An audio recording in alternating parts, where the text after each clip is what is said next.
Roger, how are you? Good. How you doing? Good, good. Thank you, Roger. Roger, what is your complete name and where were you born? My name is Roger Avila Jr. I was born in New York City, in Manhattan, St. Vincent Hospital. In Manhattan. Wow. Yes, in 1962. 1962. What were your parents' name and what did they do? My father's name is Roger Avila Sr., and he's from Cuba. And he's all his life he's been a professional painter for the Dade County School Board. And my mother is Edotia Barrera, well, Avila as well, when he married my mom. Right. And she was basically a professional mom. Where did you grow up? In Manhattan?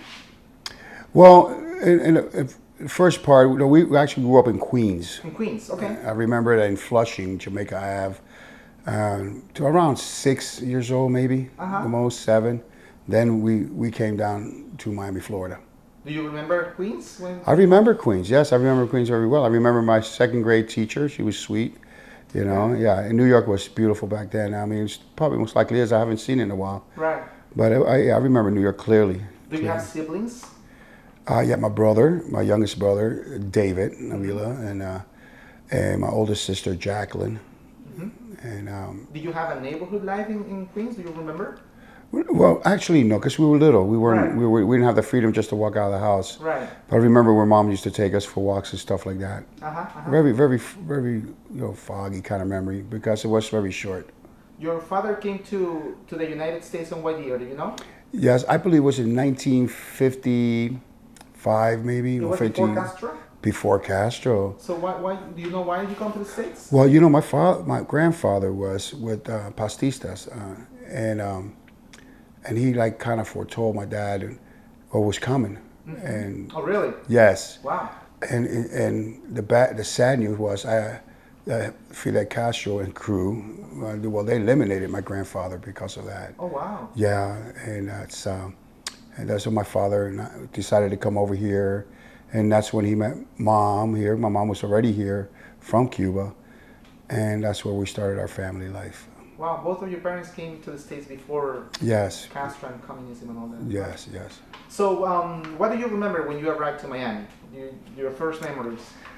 Well, we used to always come on vacation here. We used to travel in a Volkswagen Bug. I'll never forget it. Right. Yeah, my father was a traveler. He used to love to travel. He still does.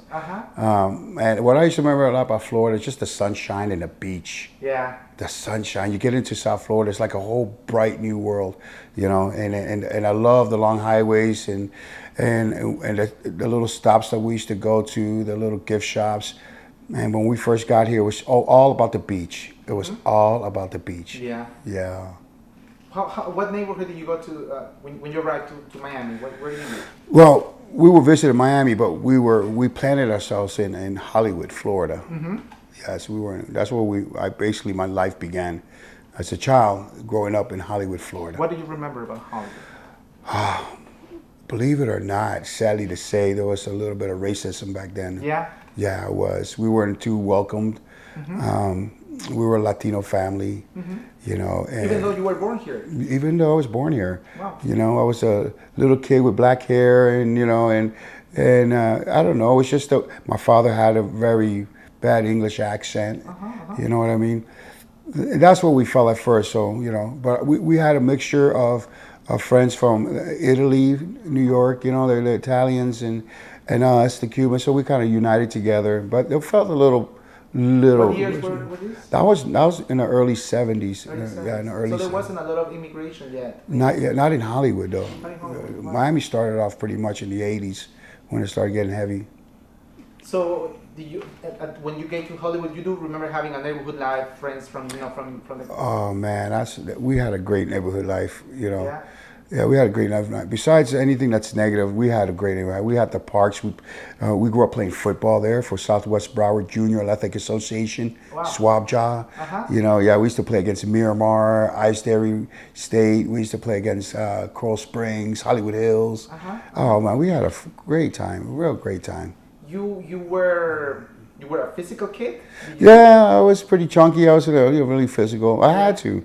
There was, like I told you, there's a little racism going on. They try to fight us all the time. You got into fights? Oh, all the time, man. Yeah. And it's like, wow, now there goes another fight, you know. Your parents were used to it. Yeah, they were used to it. You know, and all we can do is just move on. It wasn't really like a bad fight. It was little kid fights, you know, Right. wrestling on the ground. But know. you remember certain aggression when you were a kid at that age? Yeah, it built an aggression in me. I started, like, you know, because you can only take some beating so many times till you say enough. This is not. That's why I got into football.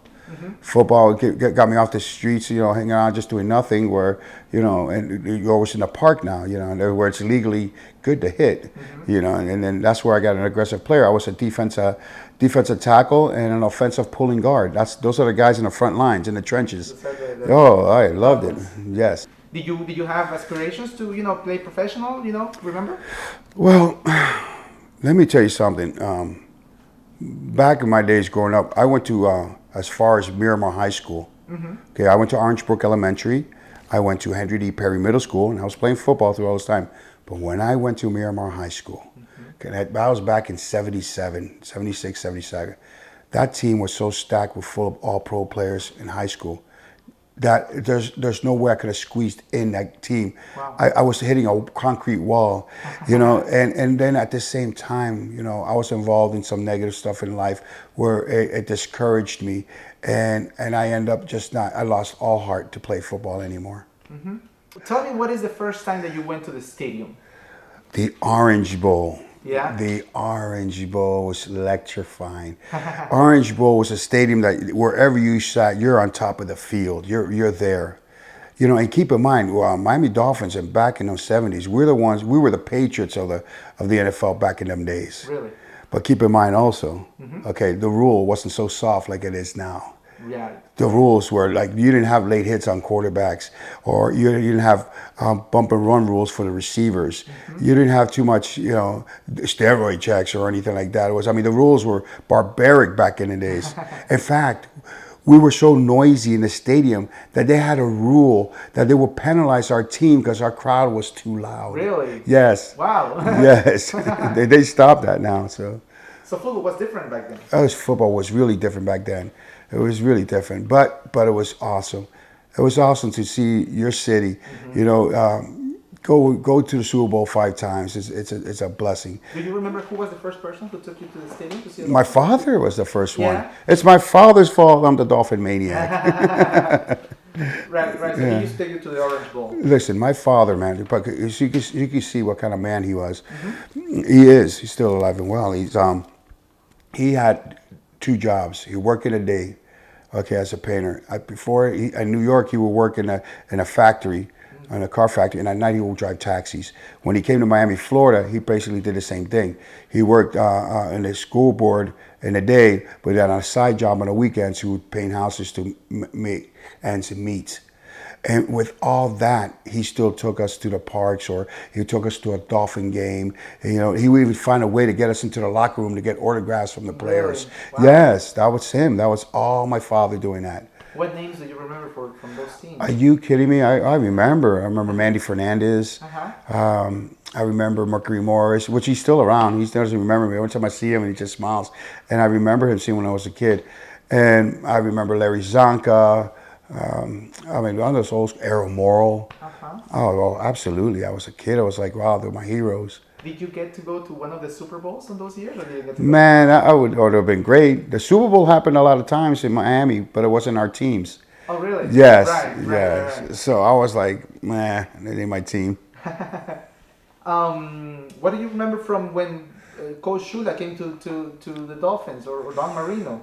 Yeah, Don Shula and Dan Marino was a deadly combination, man. That was awesome. I remember Don Shula being a very strict coach, and he didn't play. In fact, I believe Don Shula was a head coach right now. He wouldn't have that bubble out there in the stadium the practice field where they go because it's too hot or raining outside. Don Shula would have them practicing, and I admire that seriousness of him. And Don Shula was the kind of coach I would see him in practice. He would run with the players. He would exercise with the players. Wow. Man, I mean, that man is a legend. You showed me off camera something that you have in your house from Don Shula, right? What is it? Yeah, the 325 wins Don Shula has. Where he reached 325. One of the first coaches ever to reach that. And keep in mind, he coached at the Baltimore Colts as well. That was before the Dolphins? Well, that's before the Dolphins. And he came over to the Dolphins. He brought Errol Morrill with him from there to the Miami Dolphins. I remember that too.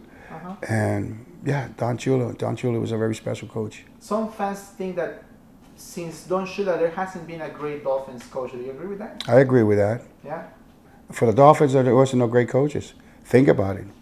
When did we win the last Super Bowl? It wasn't since the Shula. Yeah, there hasn't been a great coach yet, but there is one now, I believe. How critical do you think is the coach in the football team? Right now? Well, in general, It's very critical. Why? He is the master orchestra of his team. He is the master orchestra of the team. He's the one who sits behind the chessboard. He has to pull the right peg. He has to get the right move. He has to make the decision. He's the final say-so. He's the brunt of the team. He's the one who takes the hit, win or lose. He has to be the mastermind. And at the same time, he has to win the heart of the players. Being a coach is not just about demanding what to do. Being a coach is to be a mastermind of the game and also reaching into the hearts of the player and wanting them to play for you. If you can get a player to play for you, you know that player is a Pro Bowler, an all-star player, and he loves you like a father or like a brother. What would a father and a brother do or a son do in a family? They go all out for you. It's very important that a coach has that. Did you meet Don Shula? Yes, I met Don Shula. Yeah, Don Shula is a very nice guy. Yeah. Oh, I met him a couple places. Very periodically, Very periodically. I just, it's great to see him. It's like they're family to me, I don't want to be a bug to them, Right. Hey, coach, and I don't want to freak him out, But yeah, I met Don Shula. I mean, he's a real great guy. I met Bob Greasy, I met Larry Little. You met Don Marino? Yeah, I met Don Marino briefly, really briefly. He gave me a pat on the shoulder. Hey, dude, Dan, hey, because I don't want to, be that fanatical fan of, intimidate them, Right. But yeah, I met them. So Don Marino started the Dolphins very young, correct? Yes, he did. He was very young, out of Pittsburgh. He wasn't the great quarterback yet when he started. He was a pretty good quarterback. In fact, he got missed out on being picked by other teams because he had some kind of issue with marijuana or something really stupid. I don't know what it was, but which I'm thankful for because he landed with us. He's one of the greatest quarterbacks in the history of the NFL without a Super Bowl ring. Can you imagine? There was a great Super Bowl final, which was Don Marino versus Joe Montana, right? In 1984? Oh, don't remind me. Why? Tell me. Because he finally makes it to the Super Bowl. I mean, he made it to the Super Bowl, right, and we lose. but it seemed like we were able to go back to the Super Bowl after that, and we never did. And that was the last Super Bowl. That was the last Super Bowl without a win, 1984. Right. Yeah. You are the Dolfan Maniac. You are known as the Dolfan Maniac. Yes. Tell me, there is a good experience. How did the name start? How did it start? Tell me. Well, there was a contest in 1994. I've been a Dolphin fan since a childhood. But in 1994, Top Stadium football cards were having a contest. And I have a friend of mine that goes to the stadium as well. He's known as John the Finhead, a great guy. In fact, he's my inspiration. And before him was Dolphin Danny. He was an older guy with a flip hat, and he would have the towel and get everybody going. Those guys were my inspiration because I loved what they did because they get the crowd going. They know, like Dolphin Danny knew how to get 65,000 fans to get up and do the wave. Look, how can he do this? Because he has it timed out, he gets it, and boom, they do the wave. Then I see these young cats, John the Finhead and Gary. John and Gary, they were these guys dressed in a Aquaman uniform, and they were built, and they were awesome, and they had this conch. Yeah, it's like you blow it and and then the crowd. I was like, man, now I know. I wanted to help these guys out. I want to be part of that. So one year, the Top Stadium football card came out with a contest, and they want us to hold the card. So I go, what do I wear? So I got myself a little kitty helmet with a pom pom, and I put it under my helmet, and I got these funny glasses of the Dolphins. And I put that on. I didn't even use face paint yet. This beard used to be black. So, and so I would put that on, and I would have a Dan Marino shirt on, you know, and some shorts, and Zupa pants. If you ever looked at those Zupa pants. and miraculously, me and John the Finhead, we won.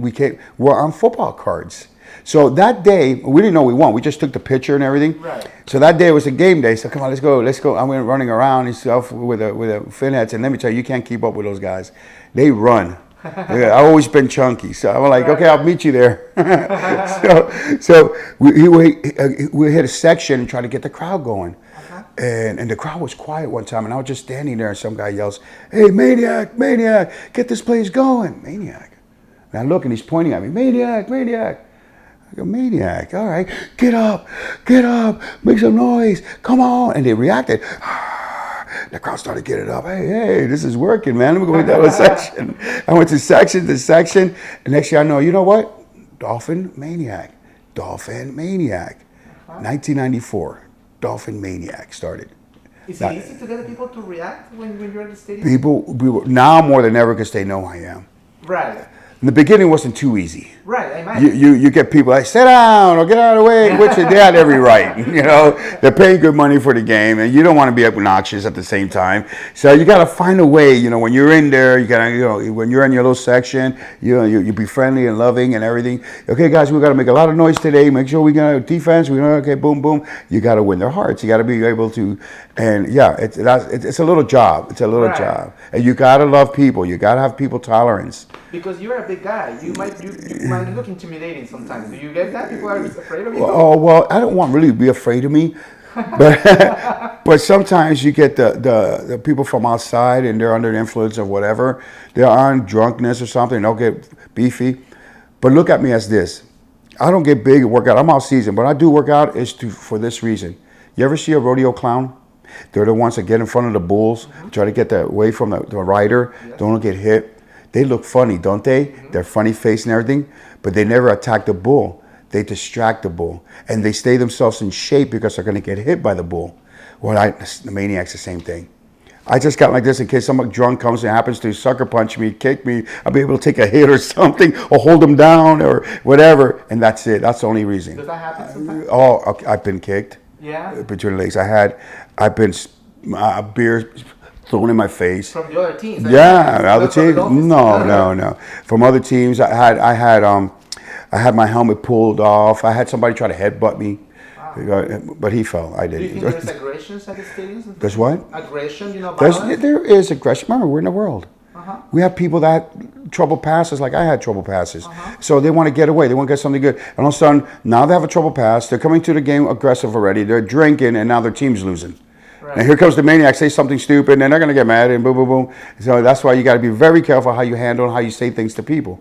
Because, everyone has troubles and issues, right. And so that you have to be one step ahead of thinking.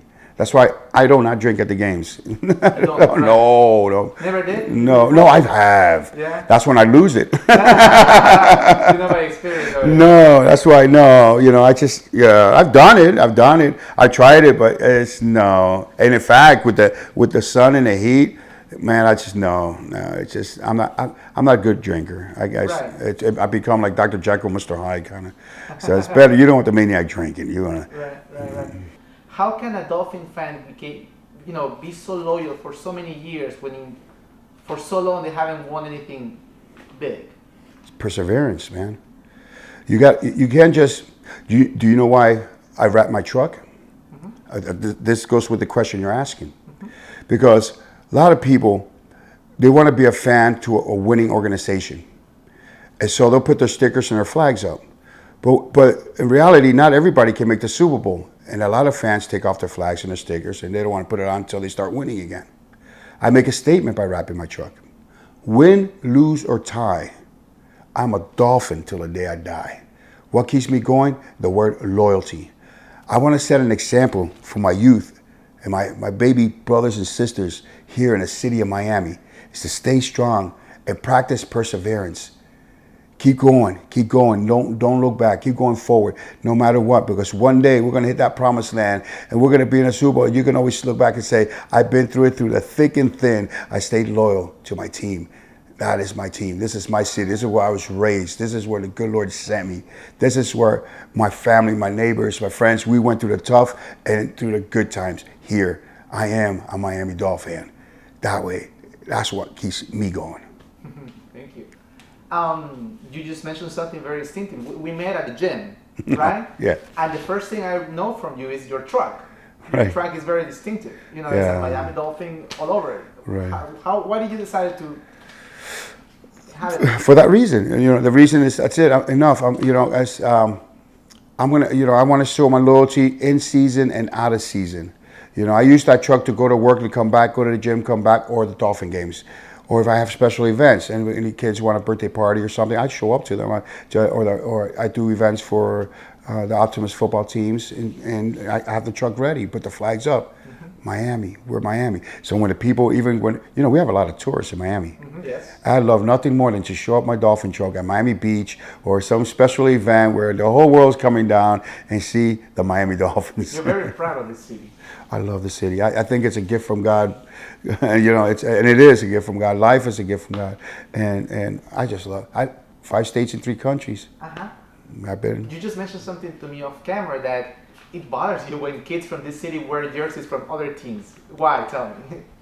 It hurts me. Yeah? Yeah, well, I blame it on the parents. But because look how my father brought me. We came from New York, but we could have came here with Jet jerseys and Jet hats and everything. We let that aside. We keep it there because we weren't really, I was born there, but I wasn't raised there.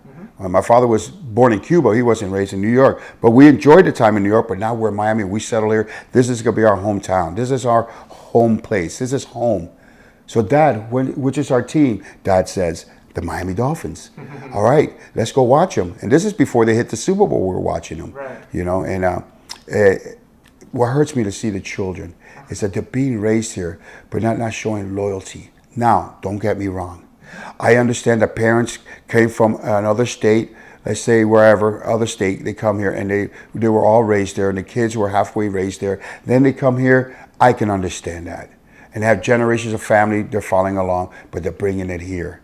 Somewhere along the line, they got to say, son, this is where you were born. This is your team.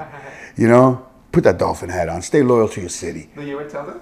I would. I tell them. Right. I tell them. I know because I know you're from the team and you do talk to people. You tell them. Don't I? Didn't you see me get to the guys? So I would sarcastically ask them a question, which sometimes I get backfired with a good answer. But I would say, so what part of New England you from? and I know it's a Pedro Garcia, and he lives in Little Havana, and he's wearing a Patriot hat. Yo, solo campeones. Yo, I know the campeones, but you Miami, my love, Miami. You also coach football, correct? I've coached it. I coached at West Day YMCA. I coached Tamiami and Doral, and I did 13 years of coaching. Wow. 13 years of coaching. Mostly was on the flag football side of West Day YMCA. It's so great to take these kids up there and bring them up and how to teach them discipline and obedience, manners, gracefulness to the people. I mean, it's great to raise them. I used to do the older boys practices on Monday and Wednesdays, the younger boys practices Tuesdays and Thursdays. Friday I would take a break, and then Saturday we'd do both of the teams, the big boys and the little boys, the teams. Flag football for a season, then tackle football. Then tackle football for a season will finish, then baseball. Then baseball finished, and then we kept going through that. That's what I raised my boys in that field, because I really believe that football and sports or whatever it is that you play outside the parks teaches our kids a lot, in all aspects of life. Right. What do you remember? What are the strongest things that you will tell the kids when you were coaching? The strongest? The strongest things. Things? Yeah. The strongest things. Never quit. Never quit. We don't quit. And I remember because the little ones will cry emotionally for failure. Oh, I was very tough and loud. I sometimes got yelled at it for, but I remember a parent come up to me and say, "Why did you treat these little boys like men?" And so I aggressively went back and told her, "Ma'am, I treat them like men because they're going to grow up to be men, okay, not little boys. So I had to come up with an answer. Right. But it's not. I'm never for degrading. Right. Because when I grew up, I did not like coaches that degrade us. Come on, girls, line it up when you're a bunch of men. And calling, slandering in any negative form, it's not going to prosper a kid. But I was loud, and I would mad. And if I see you crying because of an emotional thing, I would tell you, okay, let me see. Okay, I see you crying. Okay, and I understand you cry, but let me see. Do you have a broken bone? Do you have stitches? Do you need? No, you're hurting. You're hurting inside. When you're hurting inside, you're showing the other team that they got a foothold on you. Don't do that. Come on, shake it off. Let's do this again. Let's do it one more time. Give the ball to Tommy one more time. He's going to get it right. Even if he doesn't get it right, he's getting another chance. Right. What a beauty and an opportunity, a chance a man has to raise kids in other form. I miss that. I miss coaching in 13 years. Yeah, I miss it. Do you think most kids are sheltered sometimes in the society? Of course they're sheltered. Yeah. There's a lot of reasons why to be shelters. You know what I see too many of? Mm-hmm. I see too many baby daddies, Mm-hmm. and I don't see too many fathers. Wow. You know where I see that at, right? At my other job. Mm-hmm. Too many baby daddies. I don't see fathers. Baby daddies, who are baby daddies? Baby daddy pays the child support. Picks them up on the weekends whenever they want, whenever they feel like it, if they have time. Those are baby daddies. Fathers are there for their kid from when they wake up in the morning till they put them back in bed. I've witnessed that. I remember one story of a kid named Mikey. Mm-hmm. And he would live right behind Publix over here. We would coach right here in Sweetwater. And his father would never bring him. I would have to pick him up. Never knew why. So I didn't mind. I pick up Mikey. What a great, handsome young kid. I always told him, you got to be a woman. Now you're going to have a lot of women in your life. You got to be real careful. He was a handsome young kid. And he didn't know the game. He came from soccer. So I taught him the game, and he learned. He finally scored his first touchdown. Mm-hmm. Now you're going to see a result from a baby daddy to a father. He scores his touchdown, and he's jumping up and down. I ran out in the field and grabbed him like he was my own kid. Mikey, how's it feel? How's it feel? You feel great, right? He's all happy. All right, sit down. Defense, going out. And somebody's patting my leg. What's the matter? And Mikey's crying. I go, what's the matter? I don't know, he's crying. And he was like this down on the ground. He was crying. His tears are coming out. I said, Mikey, why are you crying? And he goes, no, I scored a touchdown. I go, no. I go, but why are you crying? Because my father wasn't here to see it. Oh, I got upset. And he was right. I said, Mikey, I saw it. The team saw it. And I'll tell your dad about it. We got it on video. Don't worry about it. Shake it off. It was mad inside. I go find out what the father was doing on the side, and I let him know. I just let him know. The heartbeat of his son. I went in there in tears, and I wanted to grab that guy by the shirt. I know you. You probably let him know very soon. You know me. I'm very blunt, Yes. and those are the times I was before. That's the difference between a father and a baby daddy. That's why I believe these little kids are wearing Patriots hats all over the place. Right. They want to feel like a champion because they have nothing there. Maybe there's a lot of reasons. There's no parenthood, loyalty. That's what I focus on, loyalty. Right. So to finish with this topic of the Dolphins, what do you think of the current team? Oh, We're man. in 2017. What do you think of the coach, the quarterback? Think about it. We started 1-4. 1 win, 4 losses of the season. We're like, well, it's a new coach, whatever. We ended up 10-6 and make it into the playoffs. But we went into that playoff with injury-bound team. Our stars were hurt, backups were playing all over the place, and we went to a frozen tundra up in Pittsburgh. That was a setup for what's going to happen this year. I believe that they have this taste in their mouth that they're not going to forget what happened in Pittsburgh. And our starters are going to come back longing to play because they missed out because they were hurt. And Coach Adam Gase just stacked our team right now with youth, linebackers, defensive end, tight ends, and safeties and corners. I'm excited. Yeah. I'm excited. But then again, I'm excited every year. Yeah. You like the quarterback Tannehill? No, let me rephrase that. I love that quarterback Tannehill. Yeah. If you talk about my wife and kids that hurt. Hey, that's a good reason to punch you in the mouth. right? Same feeling with my Ryan Tannehill. Same feeling. Can you just imagine being a quarterback with how many different coaches that we've been through? Different offensive plays we've been through, and running for your life because the offensive line couldn't protect you, and still put up the stats that he puts up. And now he's recovering from a leg injury with no surgery, no nothing. That's a real life hero. I love that man. Yeah. Yes, I love that man. I heard a Dolphin player, a Dolphin fan, saying that Tannehill is a good quarterback, but the offensive line is not as good. What do you think? Yeah, he's right. You know, it's unstable. So can you imagine? You can only get hit so many times when you're not ready. You start building up a little nervous twitch there. You got to, and so we want Tannehill to be comfortable. We want to be able that wall to get up there and give him a little time. But I heard Adam Gase say that he's not going to have Tannehill sitting around the pocket. He's going to be mobile now. He's going to be getting out of that pocket, running around, so working with that. Because Adam Gase is really good in quarterback coaching. Remember, he was with Peyton Manning back with Denver Broncos. So, and also don't forget, Adam Gase was a scout before he was even a coach. I mean, he knows how to pick them players. He knows the big players, right? What do you think of the owner, Mr. Rose? Love him. Really? Yes. A lot of people criticize him. Everybody loves Stephen Ross. Don't mess with my Stephen Ross. Really? Yeah, because love they him. say that he has a lot of money, but he hasn't put enough money on What? He hasn't put enough? Oh, people, it's like a bunch of spoiled kids. He's put enough. He's smart with his money. Keep going on. God bless you, Steve Ross. No, don't listen to them. People just like to criticize. That's all. Watch, I'll get criticized for this video. Right. Okay, so let me go through another page of your life. You gave your life to God at 4 years old because you had an addiction to drugs and alcohol, correct? Yes. When did that start?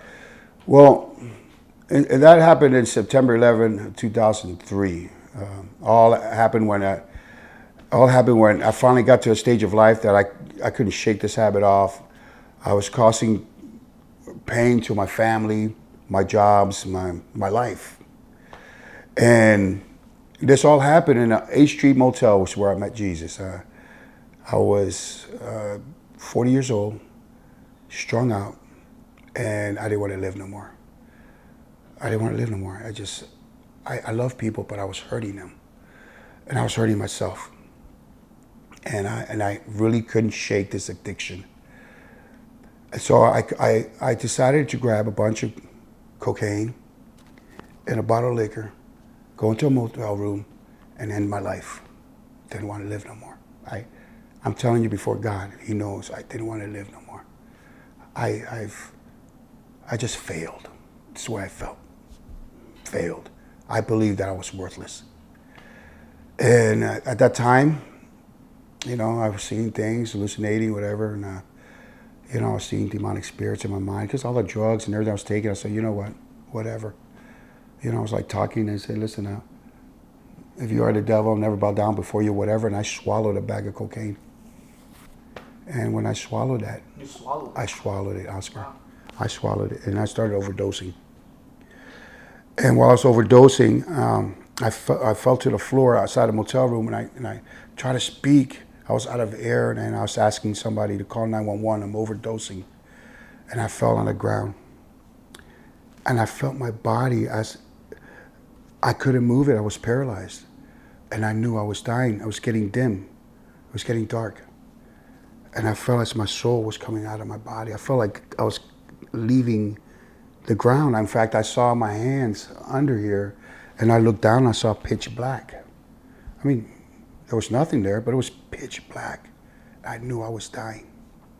And I started calling out, Jesus, help me. Jesus, help me. I just started calling out, Jesus, help me. And I heard this voice, like a thought in my mind. It's just a sweet voice. I heard, Roger, get up. Get up. Satan is a liar. That's what I heard.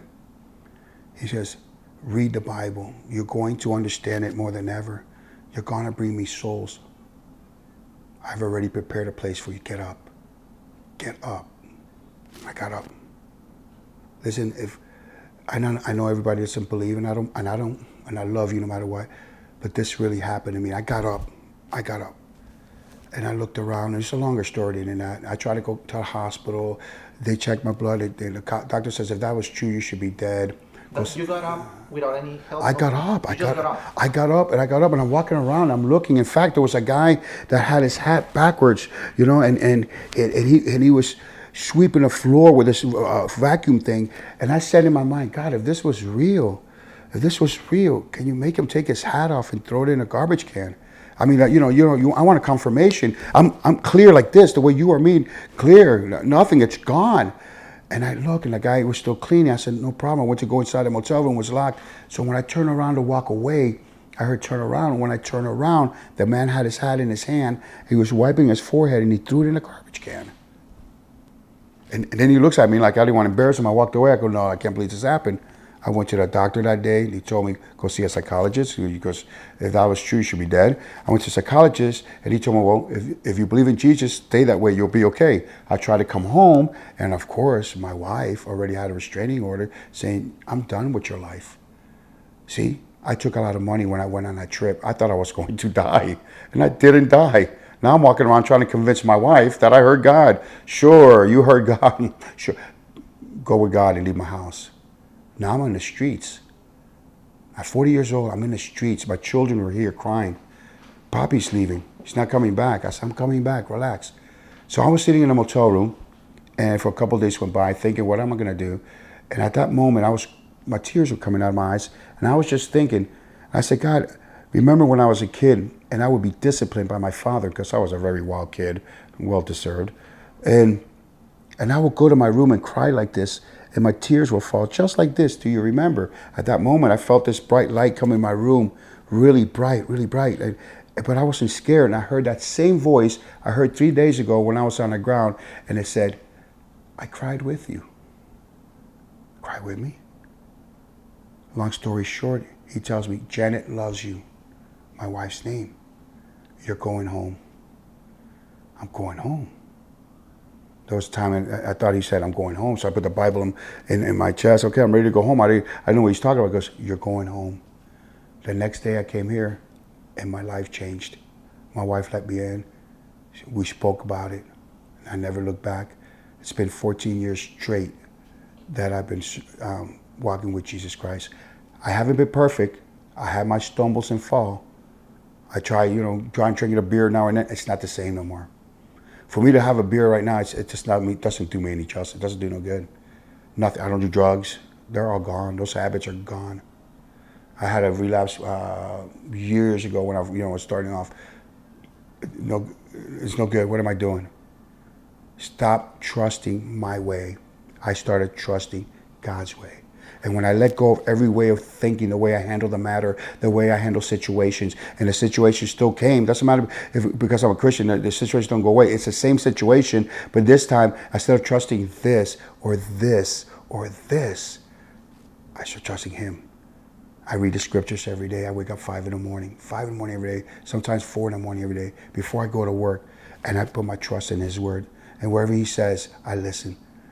And wherever I don't listen, He disciplines me. Things will happen to me. Like I got another father now. You got the main father that's always been on me. Usually my father to try to guide me, and that's what I've learned. And God is a graceful God. He's a loving God. He's not there waiting to throw flechas at you or punish you. No, He wants you to grow in Him and trusting Him. It's all about trust and obey, a relationship with Christ. And that happened 40 years ago. In fact, September 11th, coming up now, it will be 14 years. Yeah. And you go to, I know that you go to correctional facilities to talk about your experience and what you went through to convicts, correct? Well, in September 6th, in April of 2006, I had applied for the jail ministry. I did youth ministry, and I applied for the jail ministry. Mm-hmm. And I was reading the scriptures in the book of John in the last chapter where Jesus was talking to Peter, and He would say, Peter, do you love me? Peter, do you love me? Because Peter had failed at one time. Or came short of God's glory one time. So Jesus at the end says, do you love me? And I'm reading this, and I look up and say, I love you, Lord. He goes, the verse that came out in the Bible says, then feed my flock. And I'm looking up and I said, but I've applied for the prison ministry. Where I already applied a year ago, Lord. If you're telling me to feed your flock, I'm reading this and talking to God at the same time. I'm trying to figure this thing out. And no answer. The next day, so I got a call from Dade County Corrections. And they asked me, Mr. Roger Avila, I go, yes, would you be able to come in for your photo, for your badge? He goes, you're now a chaplain assistant for Metro West Detention Center. So that's going on 11 years. I've been going to Metro West Detention Center, sharing the gospel, being a witness to there, and on top of all, being there for those guys and letting them know that there's a God that loves them and who forgives you, so we can have men that come out of these jails and be productive in our world, you know. What do you find in the prisons? What is their attitude when they see you? Are they willing to listen? The amazing thing about this is, remember, like I said, my jersey is number 40. So it's easy for them to see me on TV. The good God Almighty uses that as a tool. So when they see me on TV, when I walk in their cells, they say, hey, there's that Dolphin guy. There's this guy. And they'll come to the table and just want to listen. And actually, when they come and listen, they start coming to a realization, you know, about God, about the love of God, about walking God. And, you know, let me tell you something. It makes a difference, a world of difference. Because, you know, I've been in and out of trouble before because of my drug addiction and everything, in and out of jail and all this and that. And I share that with them. I say, one thing I never did in 11 years in the jail ministry, one thing I never did and I never will, is come up to an inmate and say, so what you're in here for? No, I don't care. Because it's going to open doors for judgment. And then again, and you know, he don't need to be reminded what he's in there for. He's there to be told that he's loved for. You went in jail, right? Yeah, I was in and out of jail. So you know how to talk to them. You know how to reach them. Yes, I know how exactly to reach them. Not only I know how to reach them, I know also the little snakes that try to come in there and start trouble, and the little goats. Remember, you got your goats and your sheep, so all type of farm animals in there that are just trying to ruin the good thing. So I have experience with that. What do you think is missing from the jail system? You know, something to give them hope for? You know what's missing? Educating them, educating them. We're missing more men that go in there and helping these men out. We're very few of us that go in there. We're very little. We need more men to go in there. More men that go in there and support these men. You know, we can use guys that are ex-military veterans from a war. There's guys that are in there because they're troubled in the mind, and they make bad decisions because they're getting, you know, they're dramatized from the war, so they make bad decisions in the streets and they get arrested. And then you're just sitting there rotting away. We got an American hero in a prison, in a criminal system, because he made a mistake because of his mentality problem that he has. And then we have nobody helping him out. We don't have the veterans coming in, and they can do that. They can voluntarily come in and help them out. Start a group there. You know, help these guys out. You need help. Now, I know there's a lot of more evil men in there that thank God for jails when I walk in there. I see these guys and I say, thank God for jails, because there is evil in there. If they give them a chance to get out again, they will kill again. Yes, and there's pedophiles, there's child molesters in there, and there's people like that, yes, hey, thank God for jails. Yes, don't get me wrong. And I don't go in there soft. I go in there leveled. You know, I go in a stage where, you know, steady, rock steady in there. And I don't play with them. You know, I tell them I'm sorry if the truth hurts, but I'd rather do that than comfort you with a lie. Just keep things real. Our motto is keep it real. Let's keep it real, man. I open up with my deepest issues in life, so let them know that there's nothing compared to what they're at times. We don't have enough men to go in there. Like I said before, we know each other from the gym, and I've seen you many times, and you have a very strong personality. When somebody approaches you, they might feel intimidated, like I said before, you know, and now that you're a Dolphin fan with all your costume of the Dolphin fan, you probably are like that, but do you think that's a good way to reach people? Does that serve you? Well, and the only way that's a good way to reach people is to let people know, you know, the big guys need a little love, man. We do need some love. I'm a big guy because I'm big. I eat a lot and hit heavy weights. That's all it is. I played football and stuff like that, but we need some love, man. You know, the big guys, you know what kills men a lot? You know, big guys kills the big guys a lot? That foolish pride. That pride. I'm a man, I don't hug. They don't use the word love. I don't use love. How you say you love me? You don't know me. I'm not gay. You gay? You know, so, hey, man, I don't care if you're gay or you're not gay. I'm going to love you, man. You know, love conquers all things, man. Conquers fear. It conquers hate. It conquers unforgiveness. Love, man. Love is above all. Love you, man. Because you don't know me to love me. No, but I know Jesus. I got a GPS. What's that? God's perfect son. And lastly, Roger, how would you like to be remembered? I am a man that loves God. You feel more identified with your faith than even with the Dolphin, being the Dolphin Maniac. Yeah, well, it's only been 14 years, and that really ain't a long time. You know, and Dolfan Maniac's been since '94, so they pretty much they see that, you know. But no, I want to be remembered as a man that has hope, a man that lives by faith, a man that loves God. Because I do, I love God. I go in tears just thinking about how can He love me? How can He love, you know, why me? Why was He there that day for me? Why nobody else? Why some people don't believe, some do believe? Why me? Because He has a perfect plan for everybody. Maybe one day He'll come your way. You'll see. Maybe, you know, that's how He is. And how do I want to be remembered? Man, that dude loves God. And He keeps it real. I keep it real as much as, I'll tell you, I remember you doing this. I'll go, you're right. But I stopped doing that. Thank you, Roger. Anytime, Oscar. It was an honor.